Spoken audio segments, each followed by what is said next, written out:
Hello, and welcome to Indiana Innovates, presented by MediaFuel, your monthly roundup of what's in Indiana tech. I'm your host, Jennifer Hallowell, Executive Director of the Indiana Technology and Innovation Association. Today, my guest host is ITIA board member John Wechsler, the founder and CEO of Launch Fishers and the Indiana IoT Lab. Thanks, Jen. Hello, everyone. We're excited to kick off our inaugural episode of Indiana Innovates, and we want to thank MediaFuel for sponsoring this show and hosting us in their state-of-the-art virtual studio. We'll be joined later by MediaFuel's founder and visionary, Jeff Kivett, who will share more about the amazing technology being used to bring this show to you. But first, let's start with what's in the news in Indiana Tech. In tech and media news this month, Gerry Dick's Emmy Award-winning Inside Indiana Business has been acquired by IBJ Media, publishers of the Indianapolis Business Journal. Gerry has pioneered news coverage in Indiana's tech industry over the last 2 decades, from the early days of Indiana's young, emerging tech sector to all of the milestone moments that have led to the robust and growing ecosystem we have today. We're excited to have Gerry with us today to talk more about this big news. Gerry, first off, congratulations. Take us back. What was your experience like starting and growing Inside Indiana Business over the last 20 years, and what can we expect from this partnership? And where do you see us going over the next 20 years? Wow, thinking back 20 plus years, I can remember being very excited, a bit fearful, some anxiety there as I jumped into the entrepreneurial world, but really felt committed and had a firm belief that there was a need for coverage of innovators, entrepreneurs, what's happening in Indiana business in central Indiana, but very importantly on a statewide basis. And it's been great to really grow that vision over the past 20 plus years. As I look at our acquisition by IBJ Media, very excited about that and what it will bring, because it will bring a lot more opportunities to cover the great stories happening, again, here in central Indiana. But importantly, we're going to be able to enhance what we do on a statewide basis, growing in markets we already exist in, but also adding new markets and telling the story of innovation and what's happening here in Indiana business, because there are so many stories to tell, and we're really fired up, really excited to tell more of those stories going forward. On behalf of the Tech Association and all the entrepreneurs throughout the state, I want to thank you for doing the job that you've done over the last 20 years and doing it with such class. It's one thing we can be proud of about our state. Thanks again. You're very kind, John, and back at you, because your efforts over the past 20 plus years have been so important, so vital to what's happening in Indiana. So thanks for all you do as well. It's been an honor, Gerry. It's great to work with you. Thank you again. Now, back to you, Jen. Now, let's take a look at what's happening around Indiana. In Bloomington, the Mill Co-working and Entrepreneurship Studio hosted its annual Crossroads pitch competition this month. Crossroads showcases Indiana's best and brightest entrepreneurs from across Indiana. Competitors have the chance to win thousands of dollars in cash and services. They also gain exposure to potential talent, mentors, investors, and customers. The highest scoring seed and pre-seed contestants win priority consideration to pitch at Elevate Ventures' prestigious Nexus pitch competition. Let's hear from Andy Lehman, head of Accelerator programming at the Mill. Andy, how did the finals shape up, and what was the competition like this year? Thanks, Jennifer. We had a fantastic group of entrepreneurs at Crossroads this year. We had 30 semifinalists from all over Indiana pitch their startups to a panel of expert judges. The competition was fierce, but we narrowed the field down to 4 finalists who pitched at Crossroads Finals on October 13th. Our 2021 finalists were Studia from South Bend, Gootee from Granger, Arctic RX from Anderson, and Eon Charge from West Lafayette. These entrepreneurs have companies and products ranging from EdTech to EV charging to ultra low temperature storage to, you guessed it, parents getting a babysitter. Expect big things from this group of innovators. And thank you to all of our sponsors, judges, and all of our 2021 competitors. And thank you again for the opportunity to join you. Thanks, Andy.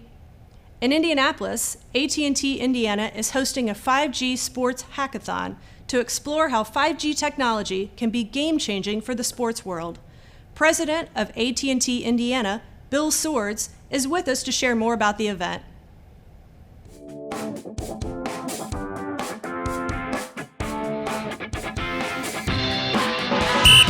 Hey, time out. Hi, I'm Bill Soards, Indiana president of AT&T. By now, all of us know that new 5G networks will bring blazing fast speeds and lower latency to our wireless networks all across Indiana. 5G networks also create a massive opportunity for the Internet of Things, connected devices, and billions of sensors. For the past 5 years, AT&T has hosted some of the largest hackathons in the state. And with the help of dozens of sponsors, we've given away thousands of dollars in prizes. I'd like to invite you to the AT&T 5G Sports Hackathon, presented by Indiana Sports Corp, Butler University, and Nextech. It's a 48-hour event full of technology, innovation, competition, and fun. So log on to 5gsportshack.eventbrite.com and sign up for a chance to win over $100,000 in prizes. Do you have a technology idea that could transform fan engagement? An IoT idea that could change sports forever? Or a concept that could make technology and sports venues all across the country healthier, safe, and secure? Then join us at the AT&T 5G Sports Hackathon. Have a concept that could improve athlete performance? Or do you wish your experience at games was more interactive and thought, I've got an idea that could make that happen? This hackathon is in your wheelhouse. Log on to 5gsportshack.eventbrite.com and join us the weekend of October 22 through 24 at Butler University. We'll even have a special 24-hour challenge at the event for high school students to compete for over $18,000 in prizes. Free registration and details about speakers, tech workshops, prizes, giveaways, and our esports gaming lounge are available online now. You got to get in the game, and we'll see you on Friday, October 22nd at Butler for the AT&T 5G Sports Hackathon. Now, play ball. Thanks, Bill. What a fantastic opportunity to demonstrate innovation in Indiana's already highly acclaimed sports industry. Now, let's go back to John. In this month's Imagine segment, we're joined by Jeff Kivett. Jeff is founder at MediaFuel, a digital marketing agency in Fishers, Indiana, with video production capabilities typically only available to major news and sports outlets. MediaFuel has more than 6,000 square feet dedicated to cutting-edge video production with augmented reality and 2D and 3D animation capabilities. Jeff, tell us more about the technology we're seeing today to produce this show. Absolutely. Well, thanks for having me on the show. So the technology we use is powered by Unreal Engine, which gives you the ability to have photorealistic virtual production. The technology is used on Disney's Mandalorian, World Wrestling Federation, the Weather Channel, and others. The software combined with the 30 by 60 massive green screen that we have, and there's actually behind the scenes right there. With all of our broadcast lights, all of our cameras combined give you this, what you're seeing right now, which is this photorealistic, unreal virtual production, no pun intended.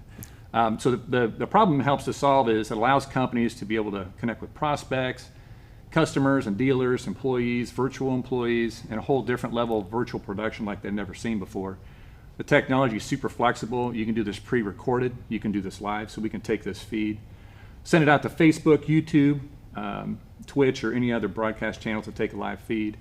It's really flexible in terms of being able to talk back to your audience on the set. So, for instance, we can have a live Q&A, so our audience can ask us questions. We can talk back to them. We can do a virtual presentation. We can have a panel of folks that are behind us here, so they can Zoom in or Skype in. They can talk to us. We can facilitate questions. We can do virtual graphics on our set. We can do video content. We can have virtual objects that are in our set. So like this, a switch that pops out of the floor like this. It's a virtual switch that spins 360, so we can take your objects and bring that in as well. There's a lot of different things that we can do that's Hey, look at this. What? Who's this guy? Heck, Bill, come on, man, get out of here. Use this remote. Those your moves? Look at that. I love it. So even with all of this production that you see here, this can be done at a fraction of the cost of an in-person conference. And when we got this technology in early 2021, we were pretty much immediately able to use it for our existing clients, producing a whole different level of type of virtual production out to their conference, out to their clients. So there's here's an example actually of one of our clients who's a pool manufacturer doing their virtual conference, reaching their dealers all over the U.S.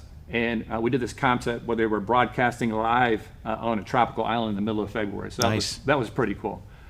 Same client, Thursday Pools. They did an expert panel where they did a live Q&A session. The folks were actually zooming in, and they were reaching their dealers all over the U.S. And the folks in the top row were basically zooming in, and then you obviously have the host who are on the chairs there facilitating questions.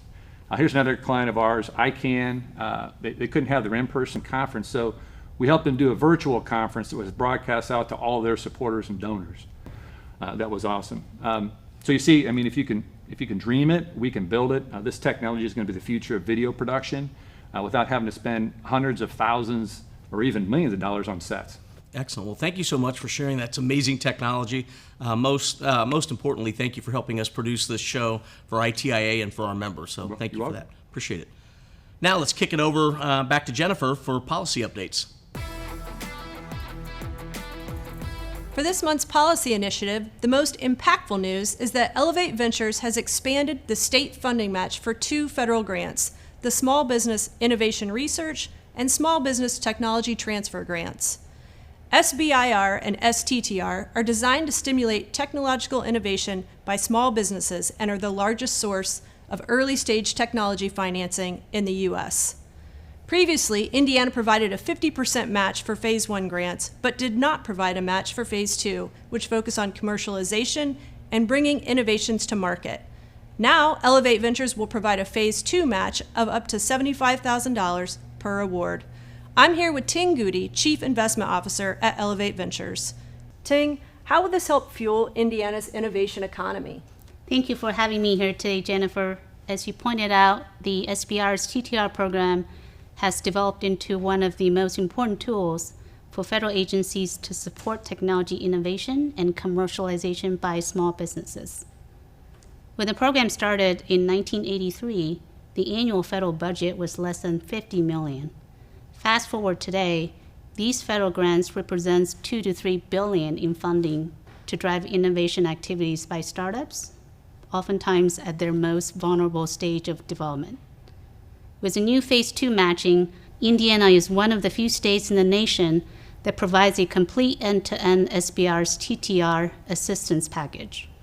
ITIA has been a strong advocate for the program. Thank you very much.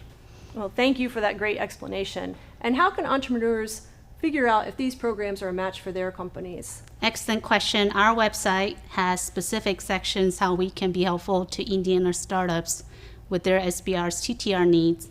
While you're there, check out our other funding programs as well. Absolutely. Thank you.